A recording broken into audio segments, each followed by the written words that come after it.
After 2 conflicts with the Anglo forces in India, we managed to remove their influence over our country and gain full independence under the Barakazia dynasty. While things have slowly gotten better under their rule, we still have massive problems. Geographically speaking, Afghanistan is a decentralized country. With no railroads and few roads, the central government has a hard time to control tribes throughout our nation. On the economic front, things aren't looking that bright either. A combination of our agrarian economy and land issues is severely hurting any development, since the small elite which controls most land aren't interested in it. This issue is intensified by our population being illiterate and our economy being dependent on foreign trade. However, everything isn't so somber, especially not for our foreign policy, where we are seeking strengthened relations with our Middle Eastern brothers. Preliminary negotiations for a pact have already started, and if successful, it wouldn't only reaffirm our friendships but also boost our economic and cultural ties. But before we sign any pact and focus on our foreign policy, it's time for reforms. Our young king Mohammed Zahir Shah is eager to reform and modernize our economy and political structure, and he has already prepared several reforms. Like changing our judicial system to be more honest and open. To help with these reforms, we have hired a silent workhorse to gain more political power. There are of course several more reforms planned, but they will be done in the shadows, since now we must put our focus on our absolute horrendous economy. It will be difficult to fix it, but by putting forward a temporary plan which will culminate in a 7-year plan, we will be able to coordinate several projects and lift us out of the slums. We will start by improving our infrastructure through construction of modern automobile roads, and also create a telegraph line to Iran. Not only will this improve infrastructure, but it will help with future cooperation with our neighbor. After that, we started encouraging the creation of shirkets. They are national action societies and will help our economy develop much faster. Just then, the preliminary negotiations for the Sadabad Pact had been completed. The imperial state of Iran, our good friend and neighbor, had already decided to sign the treaty, which includes a non-aggression pact. We will sign it as well, and hopefully some other Middle Eastern nations will also join. While we wait, let's get back to our economy. If we want to industrialize and build new factories, there is one thing we need more than anything: electricity. Luckily, due to our geography, we can get an abundance of it, since our mountains and rivers are the perfect location for hydroelectric power. It will take a long time to build up new stations, and it will be difficult to get all the modern equipment needed. So we have decided to sign a new trade agreement with the Soviets so we can import the machines we need.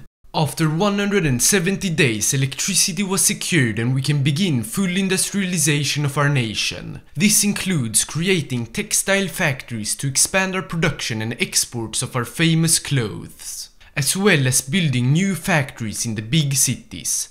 But all this costs a lot of money, which we don't have an infinite supply of. Therefore, to gain money for future development, we will privatize all non-profitable industries. This will not only lower our government spending but also boost our economy. However, before we could use this saved money, our silent workhorse, which had made several small political reforms already, came to the king asking him about what should be done about the language issue in our country. While there are more than 10 different languages spoken, the 2 biggest are Pashto in the south and Afghan Farsi in the north. While many seek to make their own language the national language, the king has decided to make us a bilingual country. This will unite our 2 largest languages and strengthen us, especially our armed forces. Now back to our economy. We are so close to the 7-year plan. Since the last year our economy has grown massively. So to keep up with the larger electricity demands, we will create new hydroelectric power stations. And this time we will reach out to India, our southern neighbor, for the heavy machinery. After having created some new industries, we finally announced the 7-year plan for development of the country and our industries. This also means we will have more time to focus on other things, such as our foreign policy and our military. because these two have grown quite important as world tension rises due to German and Japanese aggression. To survive any invasion, we will need a stronger army and friends. Luckily, the Sadabad Pact has been a great success. Turkey as well as Iraq joined it, so we all have non-aggression pacts together. Iran even decided to guarantee Iraq, so we did the same thing. But this might not be enough to defend our nations against the British, Soviets or maybe even Axis expansionism. So the king seeks to strengthen our ties even more, hopefully culminating in a military alliance. And to prepare for this, we will adopt some experience from Kemalism to continue reforming our political situation, and we will also start some military cooperation with our neighbors. But before we can form the Kabul Pact, we will turn back to our economy.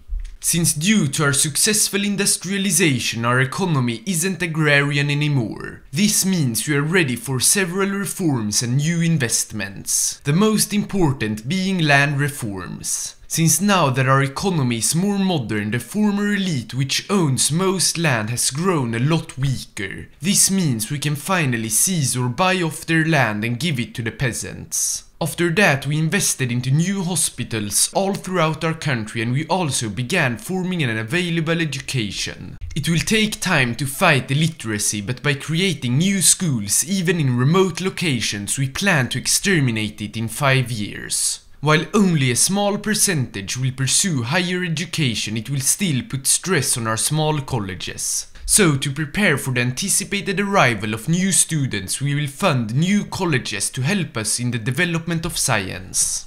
We have now dealt with all our economic issues except one, our dependency on India and the USSR. Because while our relations with them have grown friendlier, India still occupies our territories and you can never trust Stalin. But we can't build economic independence alone, we still need some help. And what better way than to form the military and economic alliance with our Middle Eastern friends. Just like ours, their economies have expanded a lot, and by creating a military alliance we would combat British interests in the region. We started by inviting Iran and Turkey, who both gladly joined. Sadly, Iraq isn't allowed to join due to the Anglo-Iraqi Treaty. But these two regional economic powerhouses will be enough to start to decouple from our Indian and Soviet trade dependencies. We will soon invite other Middle Eastern nations to our pact, but first we will focus on our military, since World War II has started. A tough battle for Africa is raging and the Soviets have invaded much of Eastern Europe. One can wonder if we are next up. And even if we aren't, the king has a secret reason to develop our military. Since in recent years, British influence over the Middle East has waned. Egypt has become independent, and with massive British losses in Africa, he sees a chance to strike. While his main goal is to capture back our states in Pakistan, together with our alliance he plans to completely kick out the British from our region and liberate our brothers. But currently our army only consists of 100,000 men and we only have 2 military factories. This needs to be largely expanded, and we will start by building more military factories, the backbone of any army. Since our civilian economy has grown so big in the recent years, some private actors have already started construction of new factories.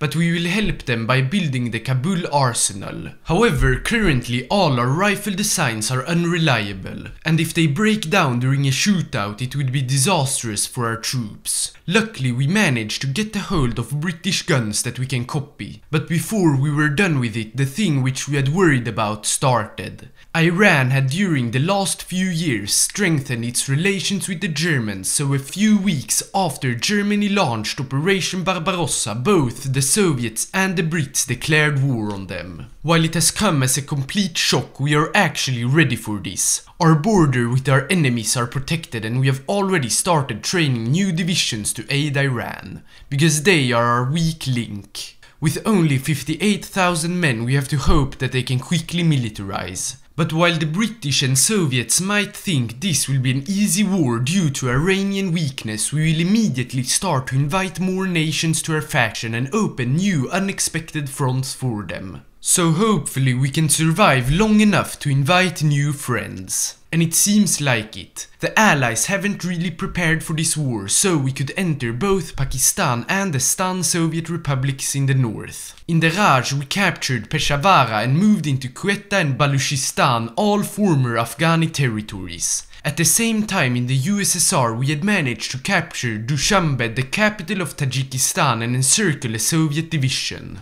Meanwhile, the Turks had reinforced the Iranian line in Azerbaijan and even managed to push into Georgia. We had also started talks with Iraq to finally get them into our alliance, because after a fascist coup which threw the Anglo-Iraqi treaty in the bin, they are willing to join us and help liberate their Muslim brothers. But back to India. Since Iran is holding, we have decided to send our newly trained cavalry to the southern front so we can capture all of our old lands before too many British forces arrive. With no Indian defenses, we started marching towards the Indus River to capture its western bank. But before we managed to arrive to Karachi, the town located just north of the mouth of the river, Allied troops arrived and stopped us. While we tried to encircle them by crossing the river, this failed as well. Since our soldiers have only guns and no support equipment or artillery, it's difficult to fight against the Allies. And it's even harder against the Soviets, since they have sent 5 tank divisions against us. After contemplating, our high command decided to retreat back into our own territory. Both because we are more familiar with our terrain and because the Soviets will be fighting further away from their supply hubs. Our retreat went great despite losing control of Mazar-i-Sharif.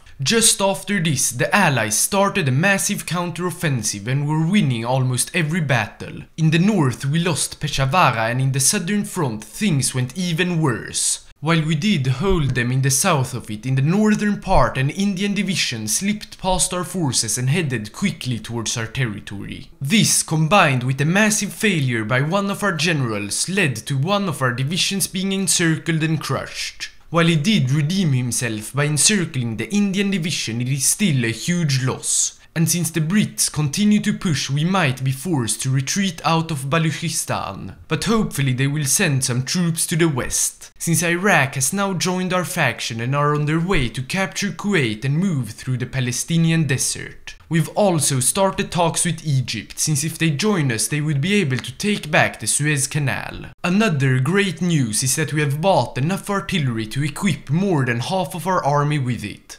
Still, this wasn't enough. The British were continuing to take back Pakistani territory and they were even starting to pour troops into our undefended nation. We decided to retreat all our troops to Afghanistan except 2, which should stay in Gvandar to at least maintain our presence. This time our retreat went better with no encircled divisions, but the British troops had reached deep into our country. However, with the gap in their front, we've managed to encircle 2 of their divisions and stabilize the front. But while our front might be, the war as a whole is turning into a disaster. The Soviets have started capture Turkish territory and are close to Tehran. Even Iraq is struggling against British Palestine. And if you think we will be saved by the Germans, you're wrong. Since the only Axis power which has managed to push the Soviets are the Finnish. Despite all this, Egypt has decided to join the war, but expecting they won't help us turn the war, we have started to shift our army towards guerrilla warfare. We will also put more of our income into military factories so that we have enough guns to fight. Since the Allies had stopped attacking us now, we dare to liberate Zarani, which will allow us to conduct a large encirclement operation. While we waited for our forces to arrive, the Egyptian army managed to capture Port Said and encircle the most Allied troops yet. They also reached the outskirts of Jerusalem, but it will be difficult to capture the city with the amount of divisions protecting it. Back to Zaraya, as our 2 cavalry reinforcements arrived, we immediately launched our offensive to Quetta, and since there were no British troops defending against our offensive, it was successful and 14 Allied divisions were now encircled. They immediately tried to break out, and while they seemed to be close every attack, we always managed to stop them. After the news reached the Soviets, they started an offensive to try and help their allies. However, they had shuffled away troops to Finland, which allowed us to start a counter-offensive. They quickly realized their mistake and sent reinforcements, but not before we liberated Sheberghan and all its factories. After that we had stabilized our fronts, even the one in the south, but then the worst thing that could happen did. The Iranian monarchy fell and got replaced by a British puppet regime. This not only means we have lost a valuable ally, but also that we are completely isolated from the rest of our faction. And things aren't going good for them either. Istanbul is about to fall and there is a big risk Iraq and Turkey will be split from each other as well. Back to our front, we have decided to hold our ground and keep the allied troops encircled. While we did hold in the beginning as British troops came from the west, things began to look shaky. We reluctantly decided to retreat, which would show itself to be the best decision. However, we took it way too late and the allies managed to encircle our 5 divisions who retreated. More than 1/4 of our troops, which means we don't have enough to hold our current front line. We decided to retreat away from Maimana and into the mountains in the east, but stay in the 2 cities in Mazar-i-Sharif state, despite them being in a desert. While we hadn't planned any offensives, the allies left Ghazni wide open, allowing us to capture it and push the front line away from Kabul. And so our retreat was over. The plan is now to stay defensive until the allies and Soviets are tired of war. This is our only hope to survive as a nation, because the Axis and our allies won't save us. The Soviets are closer than ever to Berlin and the allies are both crushing the African front and have established a presence in southern France. While Iraq has managed to liberate parts of Iran, the Turks are having massive problems against the Greeks and British who have split them in 2. It is only a matter of time until we are the only nation left fighting. 2 months later, the allies hadn't been able to capture a single province. And while we lost about 100 guns, they lost 4,000. Even better, we are still in control of Gvandar despite the city being encircled. But for our allies, things are looking worse than before. The Soviets have naval invaded Samsun and have reached the outskirts of Ankara. So far, the Turkish army have kept control over their capital, but with allied troops arriving from the west, it's looking dire. For the Germans, things are going even worse. Berlin is already lost and the Soviet war machine seems unstoppable. With the Elbe already crossed, they could capture Magdeburg and Weimar with ease. Soon they were even outside of Hamburg and Kiel. But before any news from the 2 cities arrived, a ton of messages came in from our allies. Egypt, which had been the best performing country in our alliance, had lost Sinai and the eastern part of the Suez Canal. And if we look back to Turkey, we can see that things are even worse. The Soviets are assaulting Ankara and have managed to capture it in a week. So the most industrialized out of our allies surrendered. Iraq followed shortly after with the fall of Mosul. This isn't good for our troops in Gvandar, since now they can't be supplied from anywhere. So they will slowly run out of it and die. And fleeing is not an option. Instead, they will take with them as many allied soldiers as possible to the grave. Just then, the most interesting development in the war began. The Soviets, angry about how the Allies demanded parts of Germany and liberated France despite them not doing anything against them, declared war on Iran, the British puppet. This means the world war has turned into a 3-way war which might allow us to liberate our country. And we've already started to prepare. Since we have a surplus in guns, 4 cavalry divisions are being trained in Kabul and there are definitely more to come. Now all we have to do is wait for the right opportunity to strike. We saw our chance a few months later. The Germans had surrendered and our forces in Gvandar were destroyed. But we were finally ready to liberate our country. The opportunity we found was in Maimana. The Soviet divisions had low supply and their strength was under 50%. This allowed our newly trained cavalry divisions to liberate our first province in a long time. Seeing a chance to encircle Maimana, we took it despite the amount of divisions defending it. But once again, due to their horrible strength, we succeeded and encircled 2 Soviet divisions. Both were quickly crushed and the city is ours once again. This small offensive shows that we can force the Soviets out of this war. The plan is to cut off the railway line from Tashkent to Ashgabat, since if we do this, all Soviet troops in Ashgabat to Tehran will be cut off from their supply lines, jeopardizing their whole offensive in Iran. So if we succeed, there is a big chance Stalin will accept a white peace.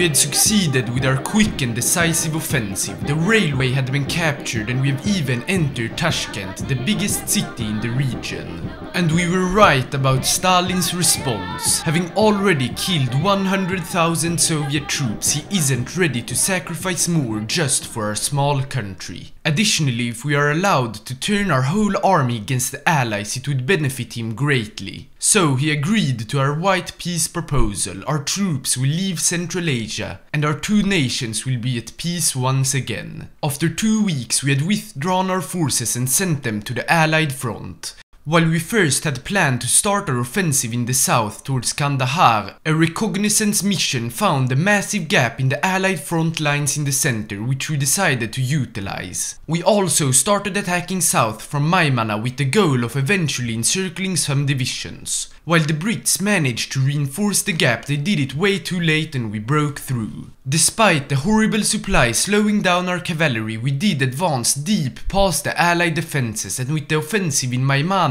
eventually breaking through as well, we had encircled 2 Allied divisions. But we didn't stop there, since Herat's defenses were surprisingly thin and we managed to capture the city as well. After that we shifted our troops back to the center where American troops hadn't reinforced yet. Despite us fighting directly against Allied troops equipped with much better of everything, the battle went surprisingly well. And despite an American reinforcing it, we captured the province. From there we staged an offensive to the province next to it. While it looked as we would lose in the start as the first divisions retreated, the 2 others followed shortly thereafter. But we didn't stop here. With Kandahar only being protected by the troops we had already defeated, we managed to enter the city and encircle 2 Allied divisions. While we crushed them, our cavalry continued southwest. With no one defending the city, they would soon capture Zarani and threaten to encircle Nili. After a surprisingly short battle, we succeeded and encircled another 20,000 troops. We had now liberated all of Afghanistan except 3 tiles, but they were quickly captured. But the Allies still refuse peace. Luckily we have trained 8 new cavalry divisions, so let us once and for all end this war.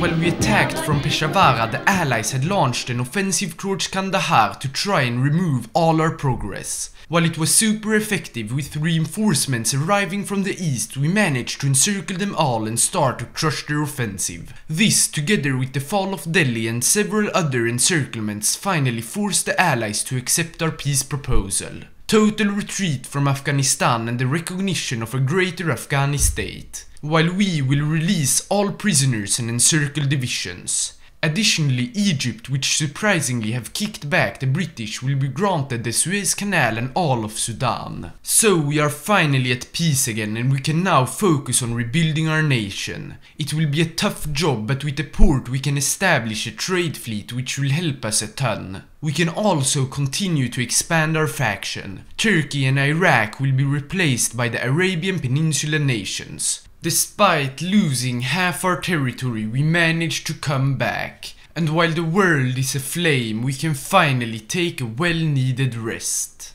Thanks for watching and see you in the next video.